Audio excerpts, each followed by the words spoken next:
Hey there, everybody. I'm Mad. This is quirkyseeker, and we're on the, believe it or not, 7th video of the My Health Journey series. Now, if more cool stuff happens on my health journey in the future, which I really hope it does, I'll make more videos and add to this series, add to this playlist. But for now, this is the last video in this series. I will still be making videos about health and wellness related topics, also more minimalism videos. I know I kind of put those on pause while I've been tackling this health journey series. And of course, if you want to hear about anything, hit me up. Leave me a comment down below this video, send me a message on Instagram, comment on one of my posts. I'd love to hear what you guys want to hear from me. All right, enough of that. Let's get back into the story.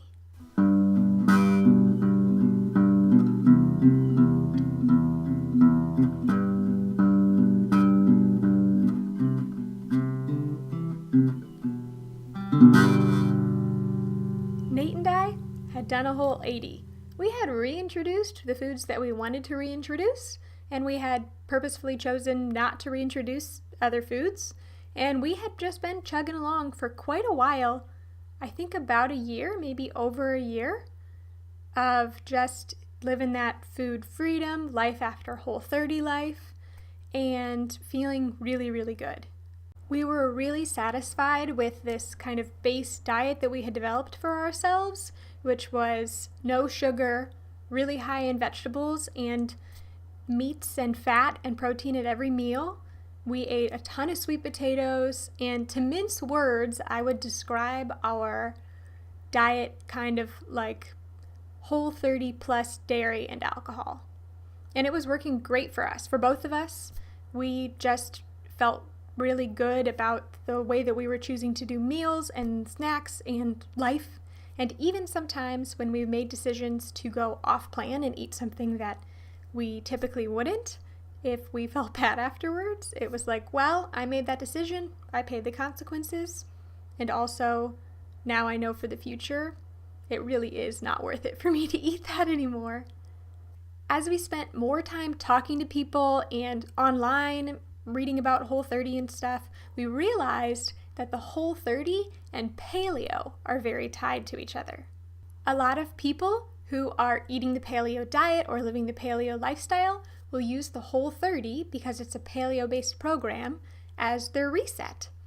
And people who don't know about paleo before, like me, will do the Whole30 and then end up on a paleo-ish or a paleo-based diet. As I hunted online for more paleo-based inspiration, I came across a private chef from California. She goes by @PaleoChef.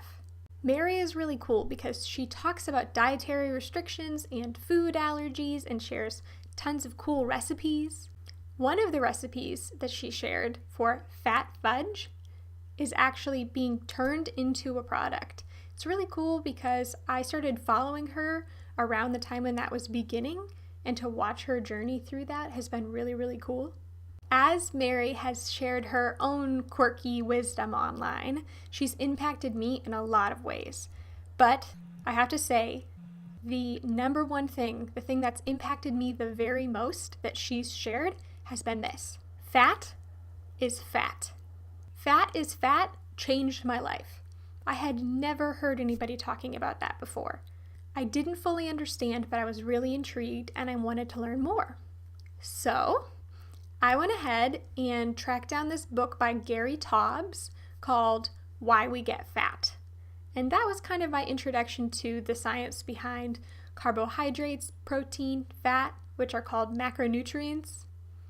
I had heard talk about carbohydrates before. Of course, I've mentioned my mother called me the carb queen.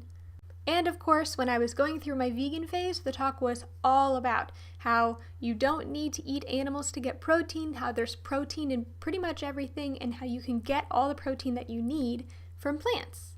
So I had heard about that and about bodybuilders and sports people eating lots of protein and needing it, athletes needing protein. But that was pretty much all that I knew about the macronutrients. Why we get fat is based on the idea that We've been taught for a long time that eating dietary fat causes you to gain body fat, but that's actually not true. A better place to point the finger as the main cause behind excess body weight is excess consumption of carbohydrates, especially highly processed and refined carbohydrates.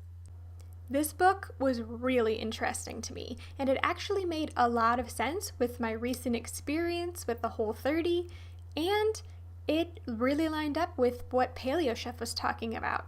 Fat is fat. But I needed more, so I found another book. This one. Oh my gosh, this one. I know some of you don't care and a lot of you hate books. That's kind of why I'm making YouTube videos for you people out there. But I cannot more highly recommend this book. It's called The Big Fat Surprise by Nina Teicholz. This book was so systematic. There was so much research. There were so many people referenced in it. It combined science and history and culture and all of these different things I had never heard about before. Just blew my mind. Around the same time that I was reading The Big Fat Surprise, a few friends of mine went to this conference and they came back just raving about keto. Keto, or the ketogenic diet, is basically a very high fat, medium protein, very low carbohydrate diet.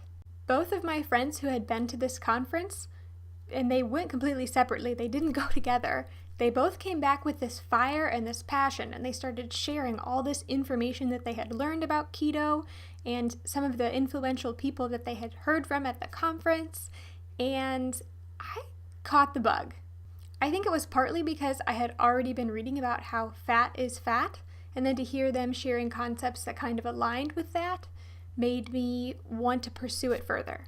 If I am a walking, breathing scientific experiment, and if I've already found something that works for me, aka Whole30 and or Whole30 plus dairy and alcohol, then I can do more experiments, and either I find something really cool, or I learn new stuff and then I go back to the diet that I know works for me.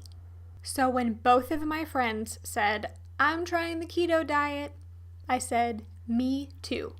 Count me in because my curiosity has gotten the best of me.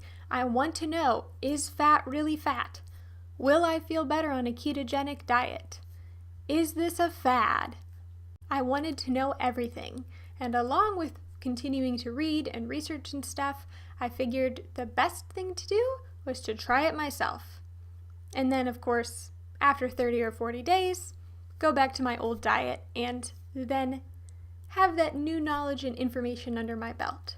Now, keto means a lot of different things to a lot of different people. My friends did a lot of macronutrient counting. They kept track of how many grams and stuff of fats, protein, and carbohydrates they were eating. I know some people do the ketogenic diet eating entirely fast food. I have no idea how they do that, but I know that there are people that do. The way that I chose to conduct my keto experiment was through the lens of things I had already learned about. So I tried to keep my keto very whole foods based as much as possible. I tried to just up the amount of fat-heavy meats that I was eating. I introduced a lot more organ meats. And I cut back on the carb-heavy vegetables, but I basically stayed within a meat and veggies framework, very paleo. I did still eat dairy, and I did add in what's called bulletproof. I put grass-fed butter and coconut oil in my tea in the morning and blend it up, so I'm adding in some extra fats that way. I basically cut out fruit because so much of it is so high in carbohydrates. I did, however, keep olives and avocados because both of those are very high in fat. I continued eating eggs, cheese, and occasionally put a tiny bit of cream in my tea. I started sipping bone broth and using it more frequently in my cooking. And I heard quite a bit about how important water and salt are on the ketogenic diet. So I drank a lot of water and I used a lot of Celtic sea salt in my cooking or in my bone broth that I was sipping. I like Celtic sea salt because it naturally has minerals in it. I also started eating more pickles and fermented foods and even drinking pickle juice to try and get more minerals and electrolytes. I know that sounds really weird. I think I'm starting to sound like a crazy person, but that's what I was told. That's what I researched and found online. That's what my friends are doing, and it helps a lot. So I drink pickle juice. And of course, I've heard it like 1,000 times that monk fruit is an approved sweetener for the ketogenic diet. I'm just going to nip that right in the bud and say, even when I tried out keto, I stayed completely sugar-free. Some people will tell me I'm not really on a ketogenic diet because I don't keep track. Some people will tell me that I don't know if I've ever been keto because I've never peed on one of those test strips or had my blood drawn to test for ketone levels. And maybe they're right. Maybe I don't have a right to call myself keto. So maybe we'll just call me low-carb-high-fat diet. And I'm okay with that. I tried to stay under 20 grams of carbs a day, but like I said, I wasn't really strict. My hypothesis when starting out on this keto adventure was that it was a short-term dive into the world of keto before I returned to my new normal. I did not realize that this was going to become my new normal. If you watched my Whole30 video, then you know I ranted and raved about how good I felt and how many non-scale victories I had. I had never felt that good before in my entire life. When you make a really drastic change, like from a very processed foods, sweets, and on-the-go foods kind of diet to like a very clean and vegetable-y, whole foods, healthy diet, I feel like typically you'll have really drastic results. But if you're already at like a pretty healthy diet and you're like moving up to like a different kind of healthy diet that is slightly healthier or whatever, healthier, I find the changes are smaller because there's less stuff wrong with you in the first place that can be healed and fixed. So my change from my Whole30 and life after Whole30 to this low-carb, high-fat version of that life was not a very drastic change as far as like my list doesn't sound as good, I feel like, as my Whole30 list did. But once experiencing those changes, I could never go back. I thought that my energy had been high on Whole30. My energy was through the roof. Not only did I have consistent energy throughout the entire day, but I just felt like I had this excess of energy. But I was still sleeping at night. I was sleeping really well. Not only was my mood really balanced, but I had a confidence that I hadn't had before. Like I could take on tasks that before I would have been afraid to take on because I thought I couldn't handle them. My memory improved so much. I just had these moments of intense clarity and focus, and I literally felt superhuman. My body composition continued to change a little bit in the beginning, which was cool because I thought I looked a little nicer actually. And then after a while, it evened out, it stopped changing. It like hit a point where it was like, this is cool, this is where you're supposed to be, and I've stayed that way ever since. After doing the Whole30, my cravings were so much better. You've heard me talk about it, and it was the honest truth. My cravings were way better. I really felt like I had slayed my sugar dragon because I no longer craved those desserts. I wasn't really eating sweets, and I felt really in control of my food choices in my life. Except for very rarely, every once in a while, I'd get this need for more carbohydrates. I would really want like a sweet green smoothie.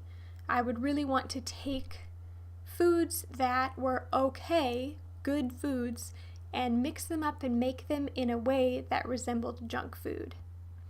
And everybody that I read about from online talks about this being a totally okay thing. I know that that's generally acceptable for most people. Most people feel okay about treating themselves in that way every once in a while. For me, it felt like demons of my past rearing their ugly heads once again. It felt like there was still work left to be done. When I switched to the low-carb, high-fat diet and I cut out fruit and sweet potatoes and, let's be real, practically all carbs, those cravings, those moments of weakness left me. Now, I'm still a person, I'm still not perfect, but I am way more comfortable with where I am now, even than I was on the Whole30. I just feel like a mountain climber, and I feel like I found out that you can change your diet to have good health, and I summited this mountain. And then I found out about the Whole30, and I summited this mountain. And then I found out about low-carb, high-fat diets, and I summited this mountain. And my life just keeps getting crazier and more awesome. And I hope my health journey continues this way.